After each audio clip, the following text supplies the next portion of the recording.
Welcome to the Grappling Grappling Rewind Podcast. Welcome to this week on the Grappling Rewind Podcast. On this week's show, we are going to recap Enigma Jiu-Jitsu, the event, the $5,000 event took place in Austin, Texas for the men's 45 or 55 pound bracket. We are also going to preview Polaris 25 and talk about the upcoming Tezos Who's Number 1, Gordon Ryan versus Patrick Gaudio rematch from back in 2018. As always in the show, I'm your host, Mange, my co-host, Josh. How you doing, Josh? Can't complain. Can't complain. Doing it remote again for various reasons. So if the audio takes a little bit of a hit, that is what it is. We'll do the best we can with it to bring you the content, and hopefully be back in person next week. This is a fun one. It was great. We're gonna be able to get a chance to talk about it because it was a lot of fun. I think it's like $6 a month. Was $6 or $7 a month? They have a bunch of different cards there. I watched through a bunch of them after I got the subscription. Fun event. Really enjoyed it. And I think that's all, like, the bumper. Do we have any news this week, Josh? Really just have the announcements for Polaris. We're starting to get some matchups. It's Monday evening right now, so the 25th of September, with both these cards happening on the weekend.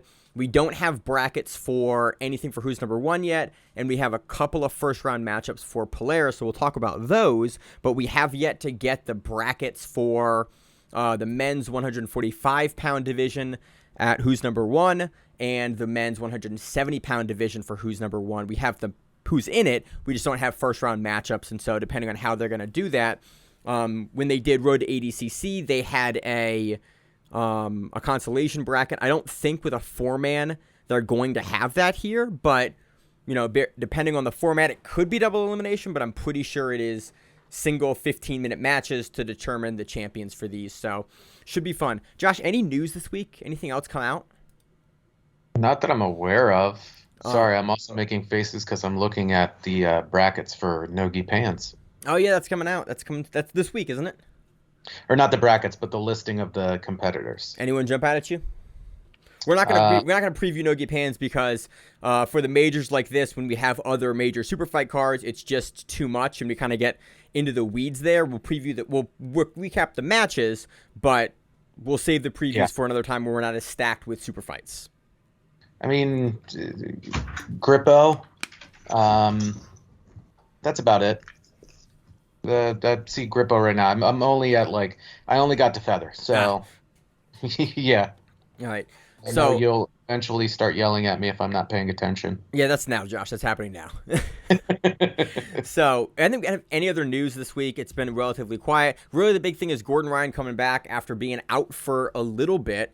I went back and watched the 28. Actually, do you want to start with Enigma, Josh, or do you want to start with the previews? What do you think? I think we start with the previews this week. That's fine. As we were talking about in the pre-show, and I think there's a lot to talk about. Let's start with the big preview. We got Gordon Ryan versus Patrick Gaudio for the heavyweight championship. Gordon, I always forget, Gordon has that. Does he also have the light heavyweight too, or does that still retained by Pager? I don't remember. I think they had their match at 218 or something like that. So I think Pedro still had that maybe, and Giancarlo went against that. I don't know. Yeah. Gordon has all the belts. I wish that Who's Number 1 and Flo would put on give me a teaser. Give me the cards aren't super frequent. Give me a little information about where the standings are, where the brackets are, where the rankings are occasionally, because man, it is a little hard to keep track of this across all the organizations that we do. But regardless, this is for the heavyweight title. It's probably a 20-minute match. That's usually Gordon's preference, is the longer matches. He likes time to work. And really in the preview for this, I listened to a couple Gordon interviews. Josh and I both went back and watched the match that sort of is the primer for this match, which is Gordon and Gaudio's 2018. Was it Worlds or Pans? It was Pans, right? Nogi Pans in New York. Nogi Worlds. It was Nogi Worlds. Okay. I always conflate those two events because that was when Gordon entered IBJJF. He did Nogi Pans, Nogi Worlds to kind of prove to everyone in 2018 that he wasn't just a guy that could only do super fights and he could actually win without heel hooks. That was before IBJJF had heel hooks in Nogi. And so he went out and won both those events and sort of went, yep, I've shown you that I can do it. I have no interest in competing for free and doing this again. I'm going to go compete in places that are going to pay me money to do it. and we haven't seen an IBJJF again, understandably so. He can make his money. Why would he go and compete as an amateur when he can compete as a professional? Their match in 2018 was extremely close.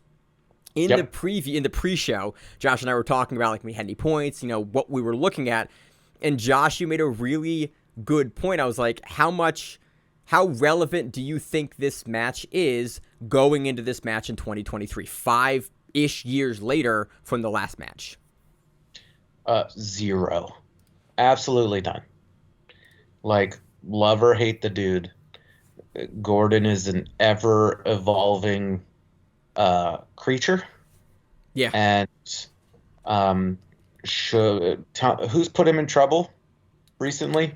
Nicky Rod in the Fight Pass Invitational, where he cracked him on a toe hold a little bit when he sort of, even from what he said, got kind of lazy with his foot positioning. That's the last time we've seen him in. I'm trying to think if anyone in ADCC even gave him issues in his bracket. Not really. He won the super fight. He won his division. We were looking up his record before because I was just kind of curious. Like, we were looking at activity. Like, how active has Gaudio been in the gi? How active has Gordon been? Because Gordon had more medical issues. Yeah. Give me a second. I didn't start the recording in Logic. So I'm going to start it now. And we have 7 minutes. This is going to go in all the show. We last minute had to change everything. I'm starting the recording in Logic. We did a test recording. So if I have to fill the first 7 minutes again, because I can't use this audio from Josh and I's remote recording, that's why if the audio sounds kind of funny immediately, that's what's up. That's a first, Josh. All the years, 6 numbered episodes that I didn't start the recording. Ugh. I mean, technically you didn't start the recording in the first few episodes, but that didn't really matter because we did it like 2 days in advance anyway, and then you would take 48 hours to edit it. Yep. So, I have that camera going, I have this going, recording. I just forgot the actual audio source. So, we're back into it. It's been a big week already. It's Monday. It's already been moving everything around. Always throws me off with the new podcast set. So, what we were talking about was the level of activity between Gordon and Gaudio. Like, how active have each of them been? We're looking at who has put Gordon in trouble. Like, Gordon in 2022 had matches against Jacob Couch that he tapped, Pedro Mourinho, Felipe Pena, Henky Julissa, Victor Hugo, Roosevelt Souza, Nick Rodriguez, Andre Galvao. That was all 2022. Okay? Right. He had the stomach issues in 2020, end of 2022, and then had a bunch of... He's had it off and on for years now, but I think he got surgery or something, and like...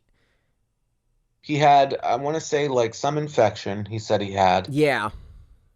He then had, like, the nose surgery, and he had something else. Yeah. So he's been off for a little bit, but the thing is, like, the guy's just in the room training constantly with a bunch of legitimately high-level dudes. Yeah.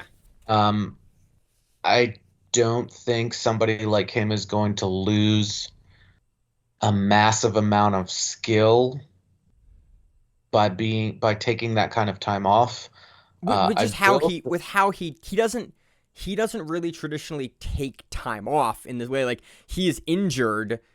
He doesn't ever like stop though. Even if he's not, I assume he's still doing stuff in that time, even because that's always what he's done. He said that when he had that illness, that he stayed out of the gym completely because he was like super contagious. Oh, okay. I'd missed that. Regardless, I don't think it'll be, like you said, I don't think it'll be a defining factor. He's looked in all of his matches in the last, technically not the last year, but like since 2022, last 18 months, since ADCC, literally a year and a week ago, he's looked amazing. He's looked functionally untouchable, aside from the one toe hold that Nicky Rod put him in and the passing that Nicky Rod did in their match of Fight Pass Invitational. That was a late replacement match. But again, it's Nicky Rod, one of the other big guys, one of the best in the world, physical freak, and a guy that knows and trained and knows his game well in a camp now of guys that also know his game well. I don't think there are any parallels that we can draw. And like you said, the first match, you look back at what Gordon did and what Gaudio did. I think Gaudio's game, and this is sort of a trend that we've seen in a lot of Gordon's matches, especially rematches that he wants to get back. Gordon wins. It's a 4-4 match. One advantage at the end. Gordon gets one more advantage at the end and wins it. Very, very close by the skin of the teeth. Gordon had to kind of dig deep towards the end of the match to win that match. That's why he wants it back. He wants to sub Gaudio because he didn't do it the first time. That's the narrative here. And I don't think there's anything that's been such a shift to where Gordon couldn't do that. Yeah, so he's talked about even like picking his submission. Like he's done that most of the times on Who's Number One. Like he gives the commentary staff a card or an envelope, and then it tells what he's going to do and what he's going to submit him with. He's done that a bunch over the course of Who's Number One. The only time he didn't hit that recently was with Pedro Mourinho when he was trying to smother tap him. That whole New Wave camp is really, I mean, fuck. Big Dan won a bunch of ADCC Opens, absolutes with it. Luke Griffith won European Trials ADCC with it. Like those guys, we're seeing a lot of those guys use that a lot. That was the only one, and then he decided that he wasn't going to get Pedro with it because Pedro was really good, and he choked him. Yeah, like he's phenomenal. I want to kind of talk about how Gaudio can take this based on the 2018 match, but I think Gordon's game, no one has shown us, unless you are a freak athlete like Nicky Rod, that intimately knows Gordon and his game and the team and the training. I don't think, I'm trying to think of who will come along and has kind of the special pieces. The only match I want to see again is the Duarte match now. And then maybe Victor Hugo. But he even beat Victor Hugo at ADCC on points. Like those were the two big matches you wanted to see, and yeah, I'm trying to think of so I think Gordon footlocks Gaudio. It is the only thing that Gordon mentioned in his interview with Flo was that Gaudio is specifically kind of weak to footlocks, and so I think Gordon coming back on the train, he's going to look at okay, it's been a while. I had a really close match to this guy. This guy can potentially get away from me like he did in the first match. I think with the Who's Number One rules, it favors Gordon pretty universally, just with the way that he plays the game. But I think that he's not going to be willing to let that match kind of slip away out of his hands when it was such a close match. He's looking to prove a point. And I think he's going to prove a point by going to what he can do that he thinks he is better than Gaudio in, which is the footlock, which is probably going to be the heel hook. What would be impressive if he came out and beat him in under a minute? Yeah, and we don't see the protracted kind of like wearing out of Gordon's opponents. Him not wearing him out, like him catching him when they're both like dry. Kind of what he did to Nicky Rod and Julissa. Like those were both really, really quick subs. ADCC where Gordon specifically had a long sleeve rash guard on, wanted to get him before they got greasy, and the heel hook and the rear naked choke were both like quick. We know he can do it. I think that would be more impressive.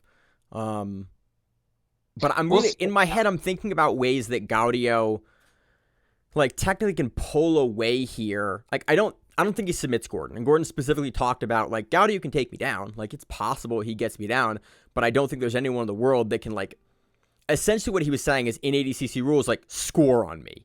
Like, can get me down and hold me down for that length of time. I think if he plays it super safe and can get, like... You saying Gaudio? Yeah, if he goes, like, super quick with takedowns, holds up, and then just, like, disengages...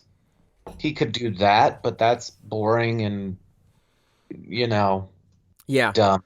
I think tactically it's a way. It's kind of similar to what we saw in Andre Galvao versus Felipe Pena ADCC 2019 Super Fight. It was like Andre pushed that pace. There was not a ton towards the end of ground. The beginning of that match was mostly Galvao on the feet.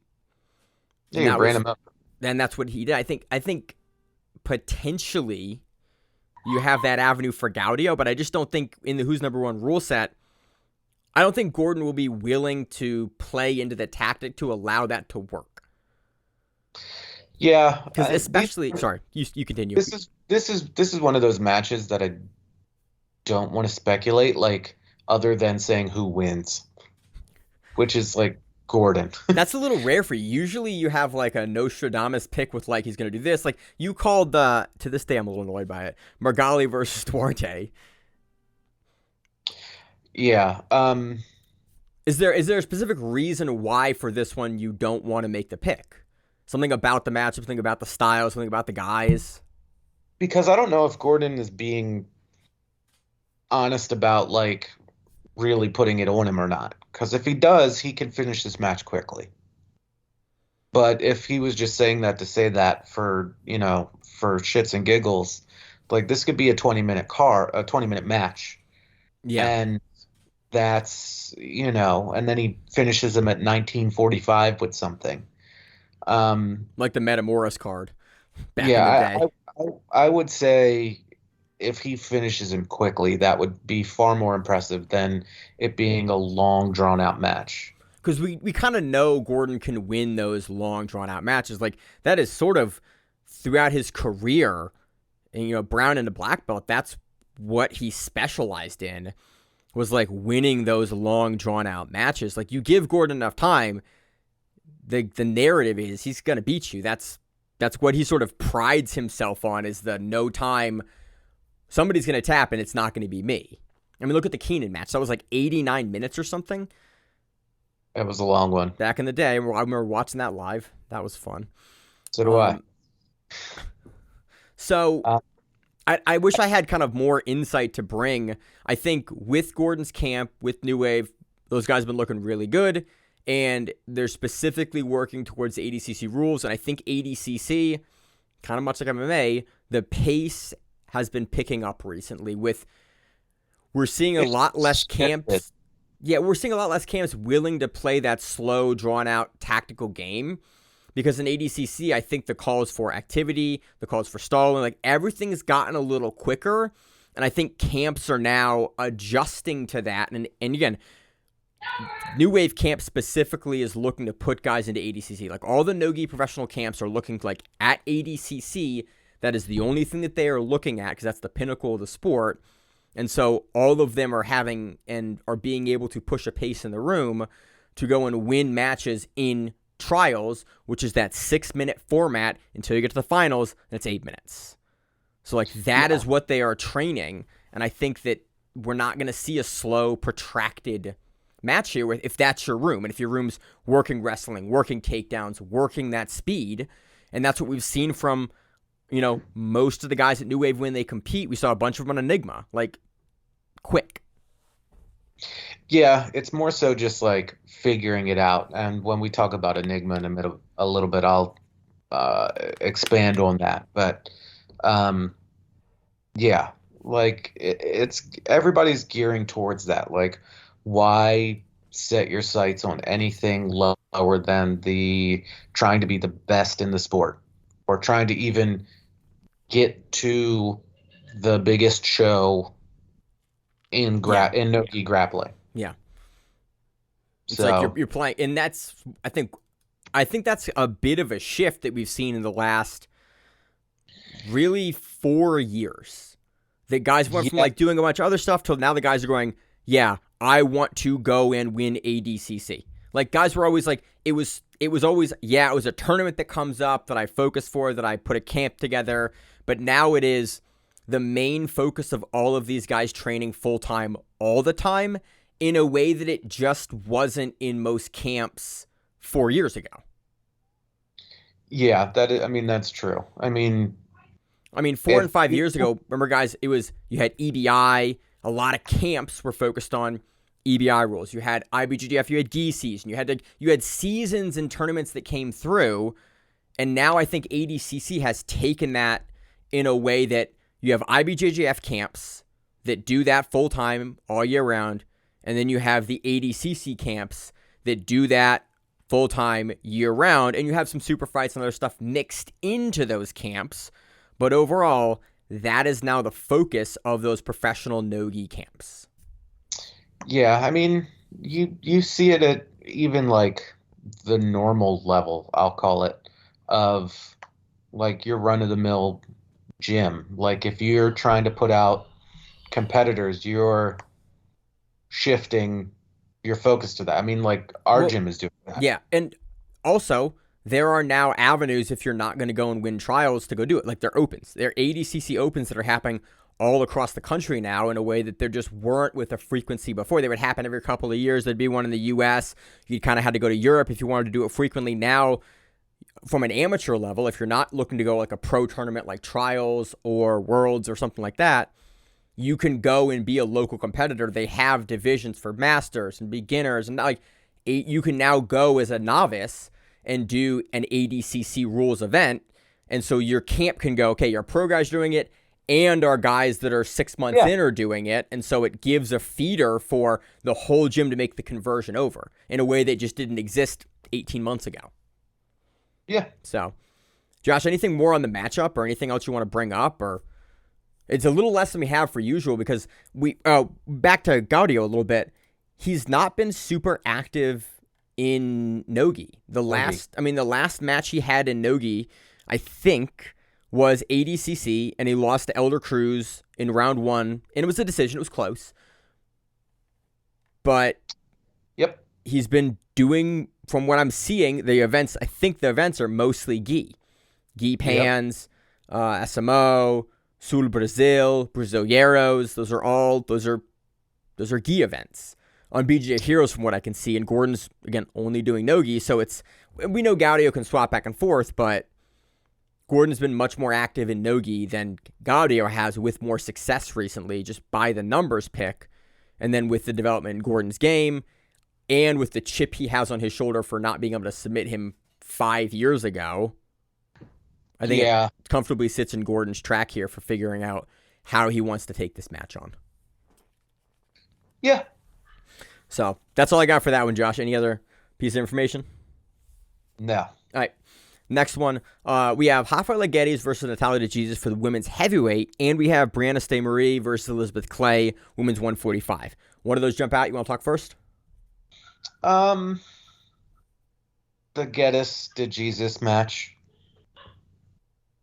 I mean, Nachieli is coming off of pregnancy, right? I think that was about a year and a half ago. But maybe. We haven't been seeing her name all too much. I think she's just started. She's just started back. We saw her at what was the event? It was a major. We saw her at a major. And I'm blanking on what major it was. I think it was the most recent major we covered. It might have been Worlds. It might have been. I'm not 100% sure. But I mean, she's been out of the eye for a little while, but so is Geddes. I don't remember the last time I saw her either. Yeah.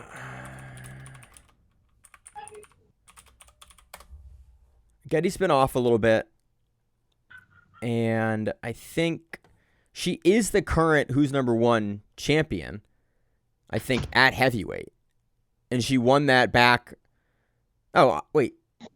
I can't find. Man, jiu-jitsu records are the most fun thing to sort. I think Geddes takes this. We can beat around the bush a lot. I think that Geddes is ADCC silver medalist at plus 60.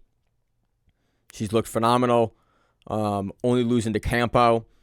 Campo is, if not one of the best pound for pound, she's maybe 1 or 2 slots behind Fionn there.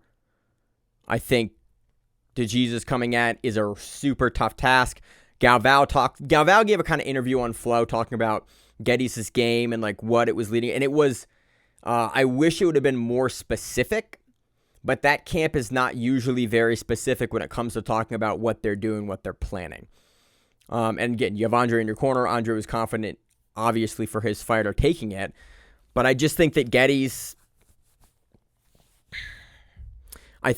will be able to put and keep Natiele down in this match, and she will be able to leverage the top pressure that she has, and she'll be able to get to mount and then flatten DeJesus out and look for the back, or be able to put sustained work in the mount. That's what I'm guessing. I think that Geddes is going to be is stronger in the wrestling here than DeJesus. I can agree with that. And I think, who's number one match, the wrestling tends to be a bigger factor in a lot of these matches than I expect. It's almost not quite to the extent that ADCC is, where you have a little bit more guard play and a little more willingness to pull guard. But I think the wrestling here and Geddes' ability to put Natiele down will be the defining factor here. Or Natiele will be willing to pull. I mean, we've seen Geddes play from her back, which she very much could do here. But I just think that Geddes, super, super heavy forward pressure and doggedness in that forward pressure, I think she will be able to get through to Jesus that way. I don't know if we'll see a sub. A sub wouldn't surprise me in Nogi. But I do think that we're going to see Geddes on top here. I think we are going to see her be able to take mount and impose for at least some duration of time in mount. Again, we saw DeJesus beat Gabby Garcia. Again, another really, really heavy pressure for people beat Garcia though too. So we have. Again, that was kind of the falling era of Garcia, where she was not quite the unkillable longtime champion that she had always been. But it was a pretty big upset win when DeJesus did that. So it's she knows how to deal with bigger, stronger, heavy pressure game players. But I just think that Geddes will have a speed that DeJesus will be able to deal with, but I think that's where Geddes will leverage her game with the speed and the strength. So yeah. I don't have more. I think it goes decision, but I think it is comfortably Geddes. Again, DeJesus has surprised us numerous times before. I have a tendency to pick against her 50-50, and I've been wrong more than not. But I think Geddes does take this and retain the title. Yeah, and then with the Clay and St. Marie match, I think it's a lot of the same. They met as purple belts before. That was 2018, 2019? 2019. And I just, I see Clay going after legs. I see St. Marie keeping herself back, and it just being a tussle of a lot of back and forth, where I think St. Marie is going to take a decision. I think Clay is going to try to exclusively play from the bottom, going to try to leg lock a lot. Yep. And St. Marie maybe getting a pass off of it. My question, so I remember that these two women were in the bracket for Polaris. I remember Clay winning that bracket. Right? She beat Fionn. So by footlock. And I forget how Brianne St. Marie got knocked out of that bracket. And it's going to kill me, and I'm blanking on how it was. I could be wrong about this, but that's what I remember. I don't think, again, the 2019 match means anything. It was almost 4 plus years ago at this point at Purple Belt. Both these women are vastly different in their game. I think the sport's a little different than when Clay was leveraging a lot of her purple belt techniques in that. Brianne did win that via armbar back then, but again, it's much like the Gordon and Patrick Gaudio match. It was so long ago. I think both grapplers' games are so different. It doesn't really matter.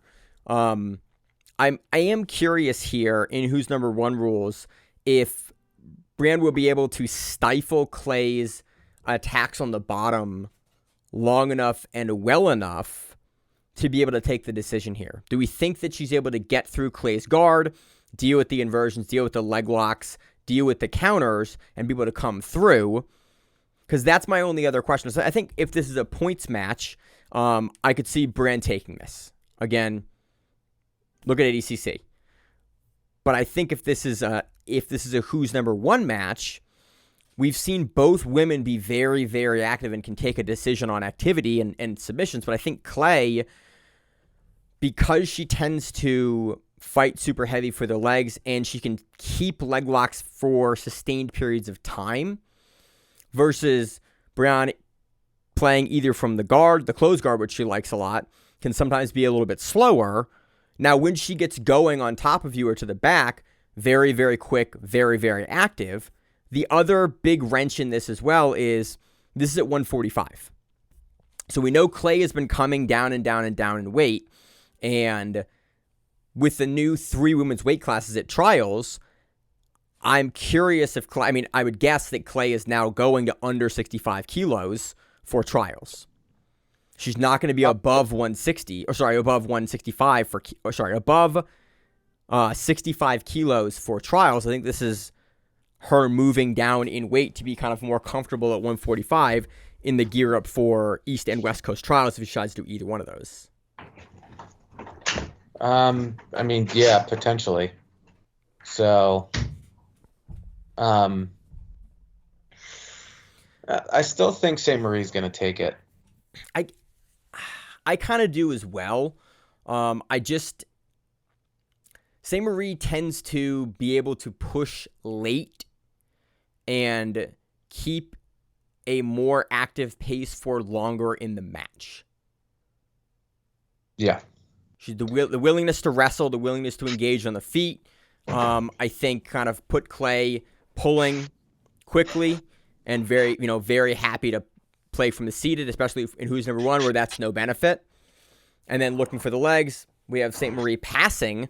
I am curious if St. Marie is going to be able to take the back of Clay here, because that's my curiosity, because Clay tends to roll through so well and does not get her back taken with just how she plays. She's very good at stopping that. Put in there, unless the people are significantly larger than her, and not large in weight difference, more so large in like height difference, stature. Yeah.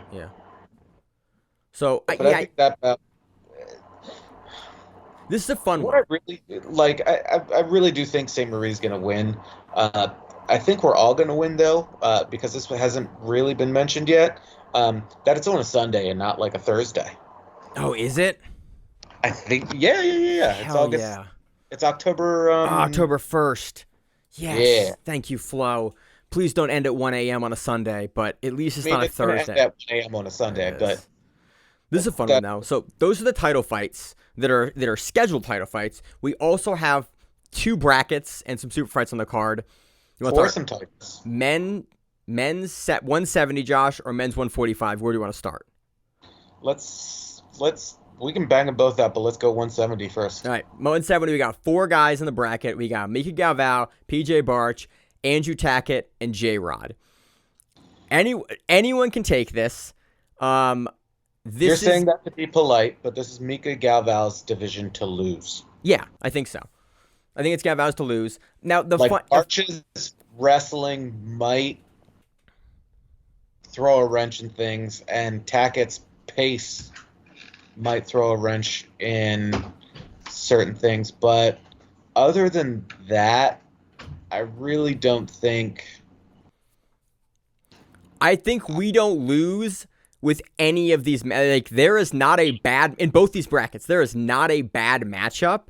I was just thinking J-Rod in there. Like J-Rod and Tackett are both, I think, the dark horses here.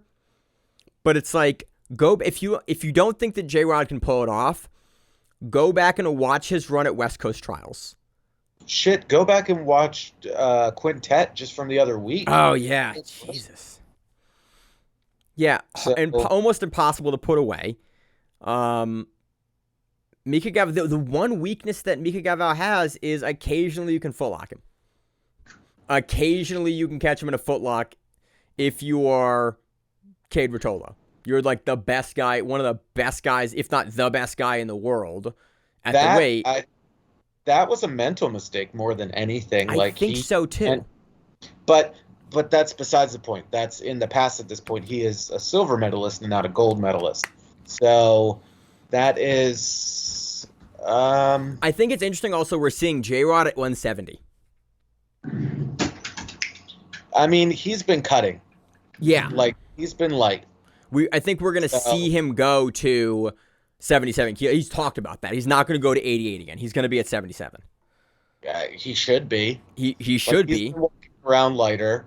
But that also puts issues with if Nicky Rod's going to be doing, or not Nicky Rod, Nicky Ryan is going to be doing it, because they would be in the same division essentially. I think Nicky Ryan's going to 88, isn't he? I don't know. He's on the lighter side. He might still be 70. They talked about it recently on one of the podcasts, or one of the B team. I've been watching a lot more of the B team content because I love how they structure it. And it's like, it's just easy kind of background listening, and they have good information, and they cut interviews and stuff up so that you're not just listening to a guy kind of think and talk. They kind of cut the interviews pretty nice. So I've been watching a lot more from that camp recently. Yeah. But that's going to be a barn burner of a bracket. I don't know how it's seeded out right now, so I can't say for sure. My gut instinct is to just go with Mika. Yeah, PJ Barch, I think, is the strongest. But I don't know. Man, this is such a weird one to call, because I think this will come down mostly to tactics. It's like tactics and who can just turn on the gas at the right time. Yeah, I think you'll see what this bracket will be defined by. Somebody in a match will make a mistake that gets will make a decision or a mistake that gets capitalized on greatly, because all the guys in this bracket, that is the thing that they do best. Oh, you make one little misstep or one little miscalculation, you're getting choked from the back, or you're getting armbarred. That's something like that. That is the hallmark of Mike Galvao, PJ Barch, Andrew Tackett, and J-Rod. You put 4 guys in the sport at 170. They go, hey, who's a guy you don't want to make one mistake against that will punish you for it? You can throw like Cade in there as well, and then and Dante. Like, those are the guys you put at that weight that, what's a guy you don't want to make one mistake against? Everyone on that list. So that's what makes it so interesting, because it's like you get J-Rod and Galvao first round. It's like, okay, J-Rod's super hard to put away. I think Mika can get to his back, but J-Rod's notoriously absurdly hard to submit. PJ Barch, great arm bars. J-Rod, absurd to submit. Andrew Tackett, super hard to submit and super crafty and probably the fastest guy in this division. Then you have Galvao and Barch, a match we could have seen at ADCC. Barch beats JT Torres. Actually, did these two guys go at ADCC? No, we had Cade. Cade took out PJ Barch. Yeah. I think this will be a very similar match to the Dante Leon match we saw versus Mika Galvao that was very, very close. And that's a parallel. Well, I'm not going to say we haven't seen Mika, but he's been doing a lot of competing in Brazil. Yeah. And winning. So who knows? Is he off suspension now for IBJJF? I think it was only 6 months. Fuck yeah. Love to see it.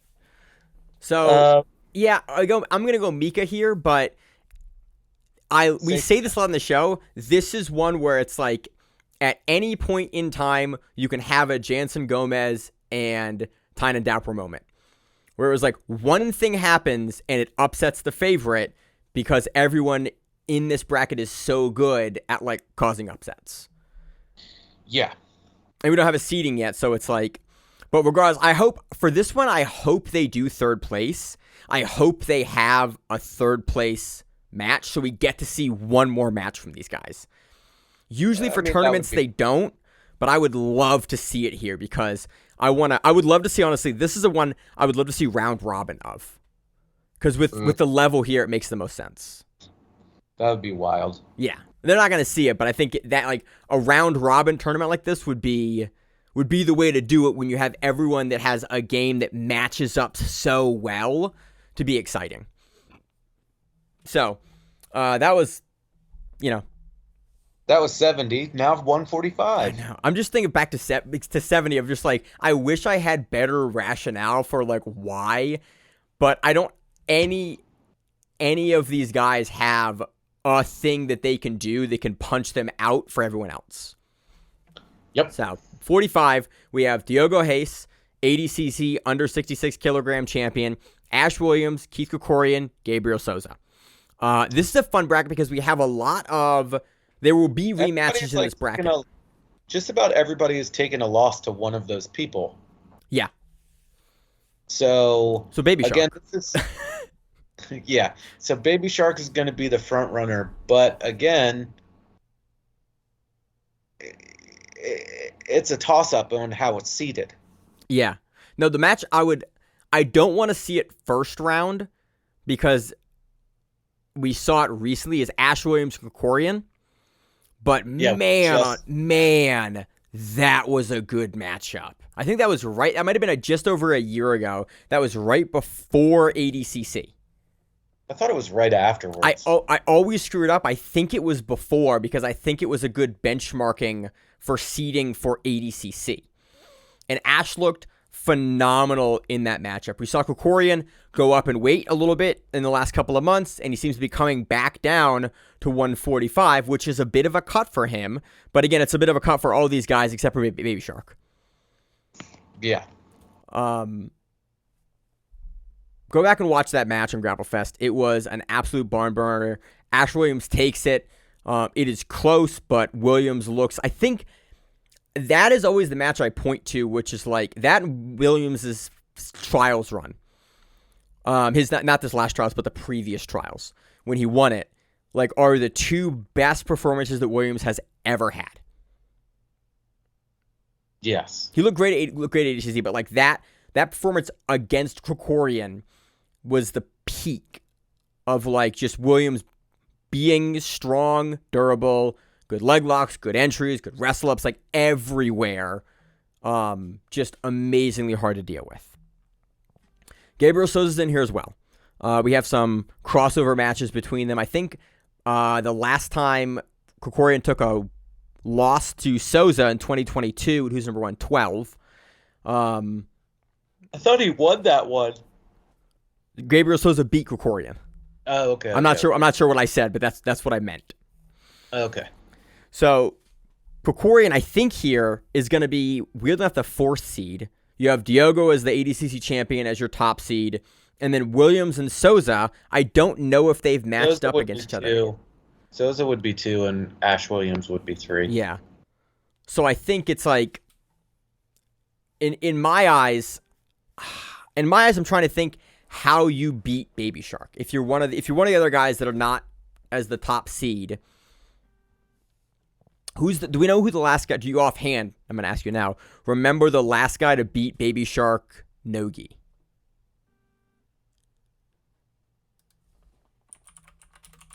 No. Yeah, I can't come up with either. God, he's only 21. That's crazy. Yeah, I mean, he didn't lose at trials. Nope, he won ADCC. Last loss on his is on his BJJ Heroes record is 2022. Miriam Maguire at Pan Americans 12-2, so a 2-point loss. Then before that, we have to go to 2021 at EUG. He loses to João Mendes. Yeah, that's that was almost we're closing in on 2+ years ago. 18, 19 years old, so yeah. Yeah. And then he loses to Noah Wyatt at the middleweight GP for Third Coast Grappling at 70 kilograms.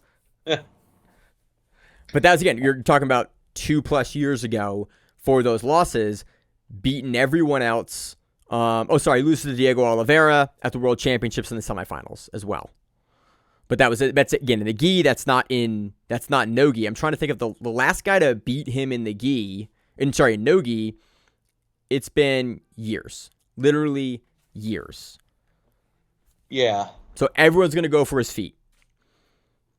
It'll be an interesting one. Like, Diogo is the front runner. Yeah. I want to say it's going to be Diogo, Keith, and Ash and Gabriel. I think that's how it'll be set up. You think Keith's second, even though he has a loss to both Williams and Souza? I think it's going to be, I think it's going to be Diogo versus Keith. Oh yeah, okay, that makes sense because that's the 4th seed for it. Yeah. Yeah, and Ash and I see what you meant. I see what you meant now. Yeah. Yeah, I think that's a fun match. Diogo and Keith, and then Williams and Souza. That if I were to bracket it, that's how I would do it. So I think we're gonna get Diogo versus I don't even know. Man, this is a good bracketing. Until we got the bracket, I think Diogo takes it, but I don't know how it happens. Yeah, I think everyone's going to go for Diogo's legs. I think he's probably going to back take off of leg lock exchanges. That's probably where he makes his hay with all of these guys. Williams and Krikorian are both going to go for his legs. I think Diogo is going to sit with most of these guys. And then I think we're going to see... You think Diogo's going to sit? Yeah. That's a bad take. Fireball is gonna wrestle. Yeah. That's a good point, Josh. I thought back to his trials run. I was like, right, yeah, he's probably not gonna sit. I mean, when they did Team Brazil versus Team whoever it was, England, UK, something like that. Yeah. Team UK and Ireland. Yeah, when they went against Team Brazil, and it was just like most of the Melky Galval guys. Yep. And he just wrestled with everybody. So did Fabricio Andre. So did Zaki Behance. Like, all of them did. That was just like everyone decided to wrestle that tournament, and everyone went, oh, okay, this is what we're doing. Yeah, that's a good point. Yeah. All right. I wish I had more takes on that one, but good bracketing makes it sometimes hard to talk about it. We got some undercard matches as well, but should be a really, really good night on a Sunday. Very much looking forward to it. Let's see. Josh, want to move into the recap of Enigma or do Polaris real quick? Enigma. All right.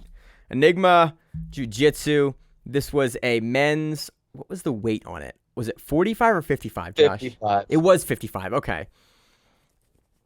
This was fun. This was the DeAndre Corbray show.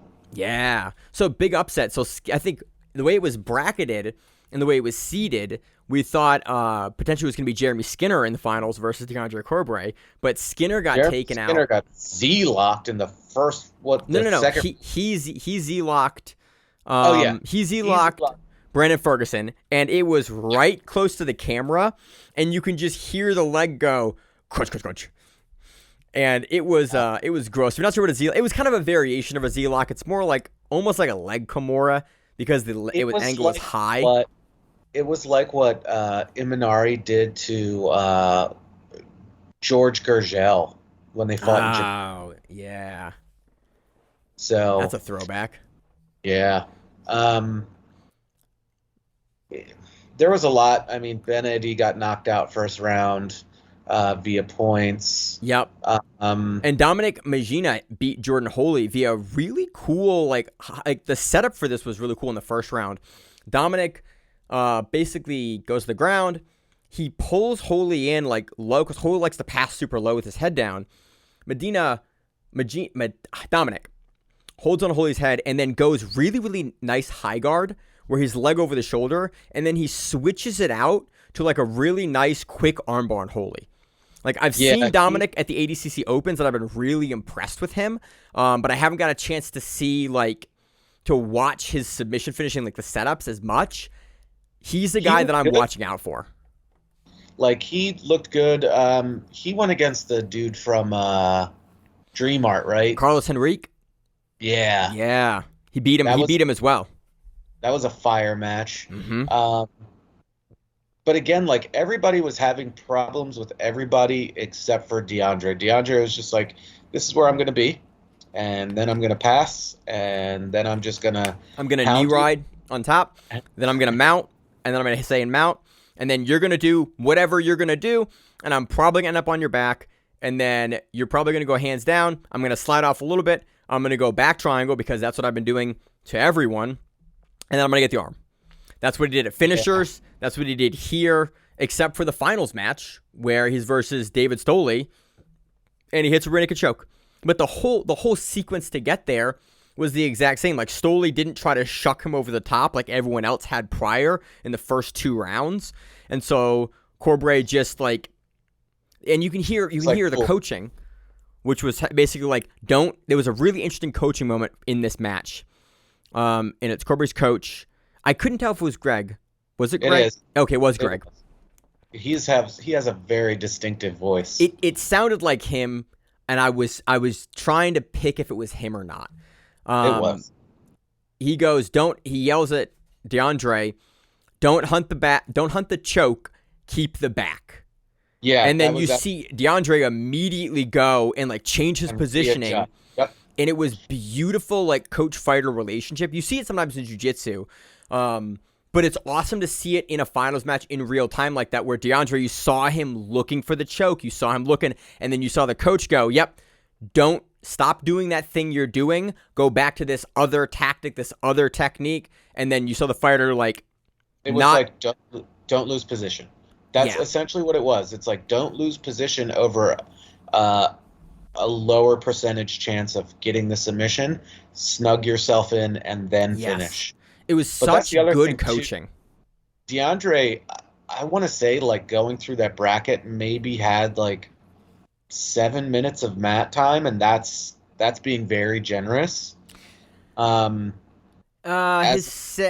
semifinals match, I think, versus Dominic, I think was a little slower. No, that was the quick one. Quick one. All quick, but I think that one might have been like 3 minutes. Something like that. But that's the other thing, as opposed to like Danny, who had a war in the semifinals against what's his name from New Wave? Henrique? No. He had the Henrique. We have Henrique Camargo versus David Stoley. So that's who Stoley beats in the quarterfinals. In the semifinals, Stoley beats Reese LaFleur. And then DeAndre beats Dominic Magina. Match. Him versus LaFleur. Oh, might have lost Josh. Gotta love tech issues. Oh, I got you. You're back now. I lost that. Yeah, that was really weird. It said there was no internet connection, which is kind of funny. But anyway. In the LaFleur match. The LaFleur and the Stoley match was just like disgusting, because they were just trying to murder each other the entire time and into overtime. Like, it was brutal. And then Corbray just kind of just walked in and was like, all right, let's go. Yeah, man.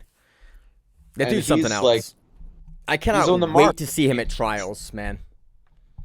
And at 66, so it's going to be... Jesus. It's going to be awesome. I mean, he was at 60. Him and his brother were at 66 last time. But he just looks filled out from 66 now. This is a scarier version, I think. Oh, yeah. The confidence. And again, him and his brother both, that triangle armbar from the back. But it's not the triangle from the... It's the back... What are we calling this now? The back triangle. I don't know. It's the back triangle, and he has a setup for this that he has been hitting everyone with. He hits it at finishers. He hits it twice here. Yeah. And it's off of a reaction that you have to escape the back, too. Like, he is either keeping the back, he's getting up to go for the choke, and as you go to defend and spin, he is locking this up in that transition, and it's consistent, and he's locking it up every time.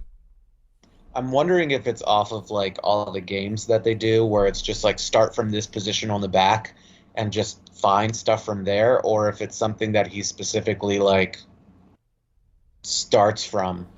I don't know. I mean, with him, neither would really surprise me. I think it's definitely something that they probably built in with the games. Like, this is probably a result of a specific game that he has built, or that Greg has built around this in that training room. Because him and his brother and a couple other guys from Standard we're starting to see this technique with a frequency that would be odd if they weren't specifically working it in that room at Standard. Yeah. So, But in general, good, a good card, yeah. other than a few technical difficulties such as the capture card overheating. Elgatos, man. They call it, in the streaming world, they call it getting Elgot. It's a capture Right. card, or it's like sometimes they're finicky little pieces of equipment that have gotten a lot better over the years, but man, they had issues. They have issues from time to time, but they got it back working. Again, I think for a month of the service for Enigma, it's $7, $6 or $7.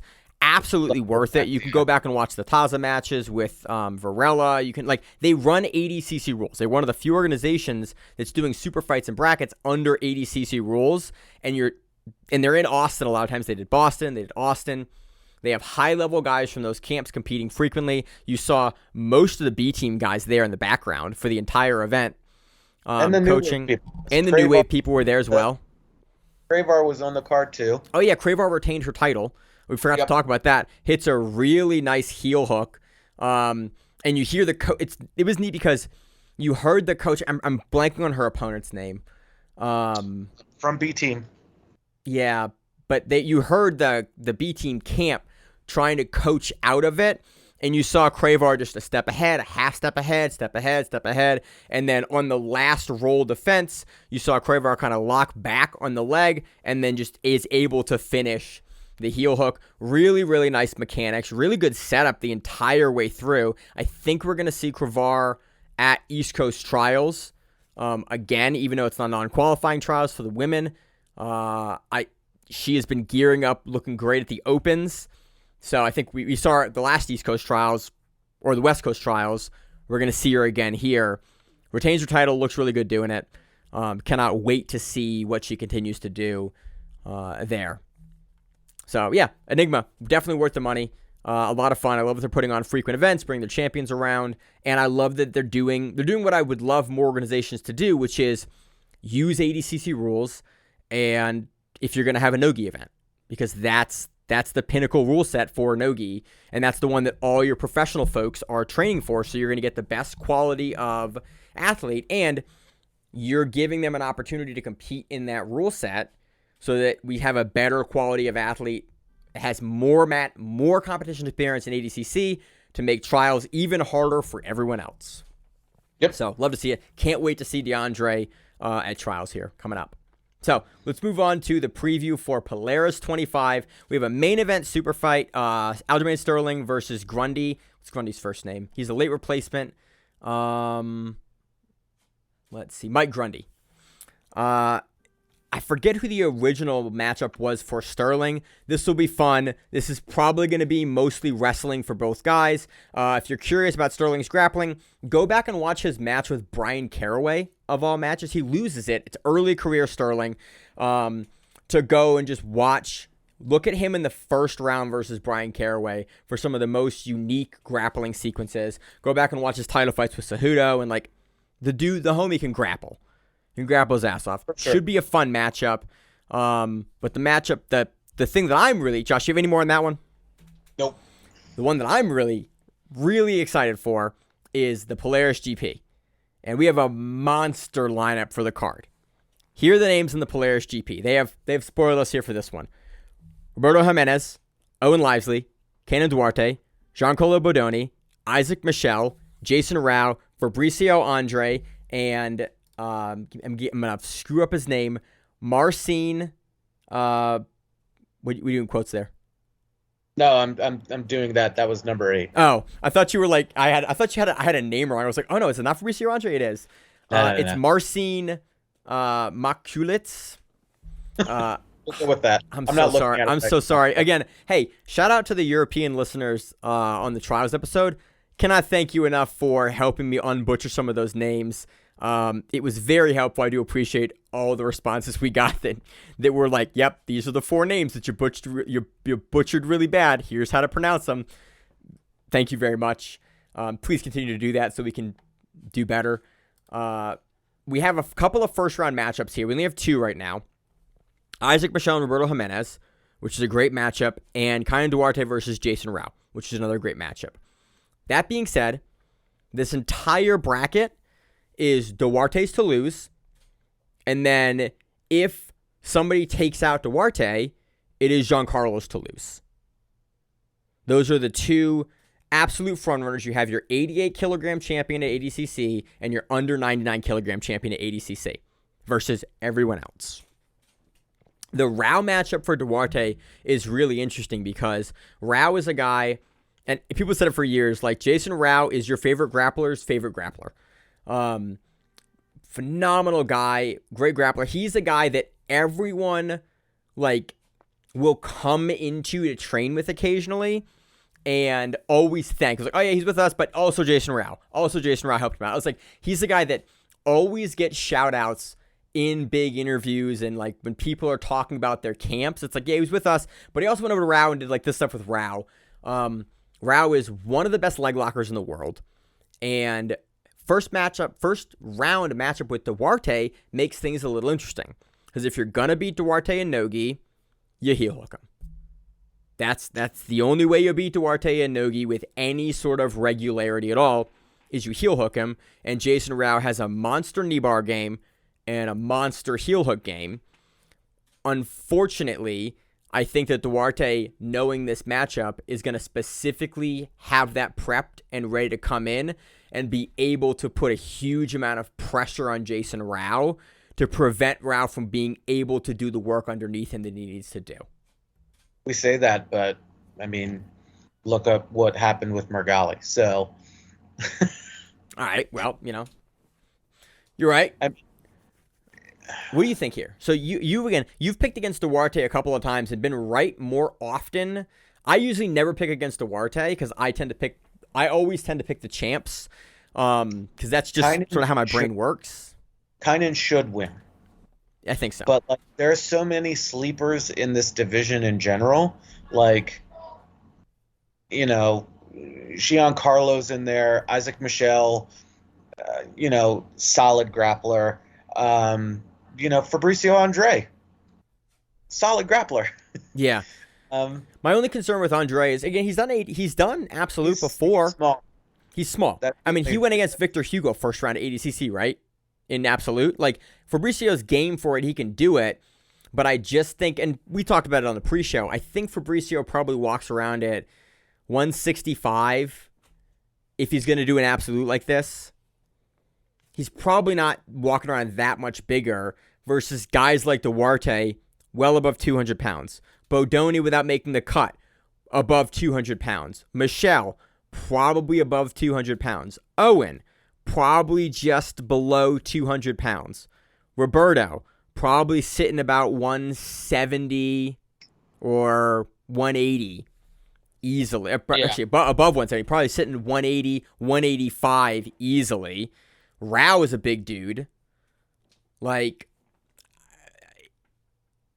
as a small man myself, small guys don't win the Absolutes. It sucks. I love to see them in it. I love that they haven't been discounted from being put in these Absolutes. I mean, they are a lot of times, but I love that Fabricio's in this. But man, it is a tough bridge to cross. The closest guy they got there was Lachlan. Like, Lachlan 2019, beating three big dudes in a row, Gaudio, Duarte, and Muhammad Ali, different order, but like three guys over 200 in a row. And then runs into Gordon, and Gordon takes him out. Like, that's the closest any guy on the smaller side, and even Lachlan is at 77. Fabricio Andres is at 66. Like, that's still. What'd you say? He definitely cut to that. Oh, he cut hard to that, but he's probably not walking around at 170. He's getting close. This upcoming ADCC, though, is going to be pretty wild because you're going to have Diogo at 66. You're probably going to have Fabricio at 77, and you're going to have Mika at 88. You think Mika's going to 88? Absolutely. He's been looking big. 100%. Yeah, good point. No, I think it's great, but with the first round matchup, again, I think that Duarte, unfortunately, again, I want to see Jason Rao win. Like, he's been the Rise champion. I want to see Jason Rao win a major international event again. That would be awesome. That'd be amazing. Like, because we only have two matches. We don't know how it's going to all. Yeah. boil down? We'll find out in 5 days. Yep. I think in the matchup between Isaac Michel and Roberto Jimenez, this is really interesting because do we think that Jimenez can get Isaac Michel's back? Do we think he can get double unders and get the back? Do we think that Jimenez can survive more than 3 minutes having his feet attacked? Yeah, we saw him really recently look very good with the footlock defense, and we were what event was this on? It's gonna kill me now. I don't know, but that don't be nothing. That kid is notorious for getting leg locked. He is, but what do we see? It's gonna kill me. We just covered him a couple of weeks ago, and we were talking about specifically his footlock defense and offense looked good in a way that it had never looked before. And yeah, but you're now you're going up against a guy of that level. Notoriously the foot guy. Yeah. Under Craig for 5+ years as Craig's right-hand guy. He's with the Tackets? He was with Brazilian Fight Factory. He's popped around a couple of places. But I don't know. I think he is with Brazilian Fight Factory now, but I don't know. We'll see. Again, this is like a lot of speculation. We both think that Kynan should take it, but again, who knows? Yeah, that's sort of the X factor. Again, I think that he will take it. Owen's in there in the mix. Owen can be slowed down a little bit. I honestly think a really fun matchup would be Owen versus Giancarlo. That would be good. I think that'd be fun. I think also Fabricio versus Owen would be fun as well. I think both those for matchups we don't have. We have Marcin in there as well. I'm not as familiar with him, but I will definitely be familiar with him after this one. So that's always, again, I love that Polaris. I think Marcin might have been one of the qualifiers they put into the GP. So that means, again, I love qualifiers. I mean, the Kasai qualifier put us onto a bunch of folks over the years. And so I love that Polaris is having these qualifiers to showcase the European talent. Should be a lot of fun. Duarte's to lose, but, crazier things have happened, and that's why I love GPs. Because GPs, you throw a bunch of guys together, there will be upsets. There are always upsets, and Polaris, I think, is putting on some of the best GPs in the sport. That women's GP, I will commit, was the best women's bracket we have ever seen. So, for an absolute GP. So, Josh, anything else on these? No. We got a bunch of other fun super fights on Polaris as well. Tom Sellemeyer versus Jamie Tungut is on here.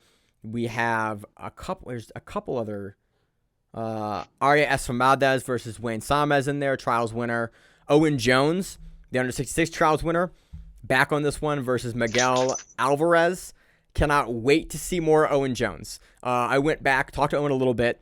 I went back and watched some of his other matches. He's been on Honor. We've talked about a couple of his matches before. But man, I'm excited about his game. I'm excited to watch what he does here at Polaris as the champion.